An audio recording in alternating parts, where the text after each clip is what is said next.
అందరికీ మన్నాత. అందరూ బాగున్నారా? ఈరోజు ఈ మాట వింటే సమయంలో ప్రార్థన చేస్తే నాకు ఏ మేలుంది అని నువ్వు అనుకుంటున్నావా? బైబిల్‌లో 250 సార్లుకు పైగా ప్రార్థించండి, ప్రార్థించండి, ప్రార్థించండి అనే మాట మనం చూస్తాం. ప్రార్థన చేస్తే 3 మేలులు నువ్వు ఈరోజు నీ జీవితంలో పొందుకుంటావు. మొదటగా నువ్వు ప్రార్థన చేయడం ద్వారా ఏ మేలు పొందుకుంటావంటే, శోధనలో నుంచి నువ్వు తప్పించబడతావు.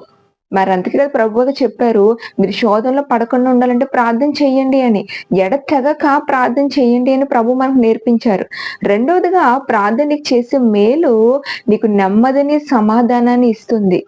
మూడవదిగా ప్రార్థన నీకు చేసే మేలు నీకు స్వస్థతనిస్తుంది. నువ్వు శోధనలో పడకుండా ఉండాలన్నా, నీకు నెమ్మది, సమాధానం కావాలన్నా, నీకు స్వస్థత కావాలన్నా, నువ్వు ఎడతెగక ప్రార్థన చేస్తే ఈ 3 మేలులు నీ జీవితంలో జరిగిస్తాడు.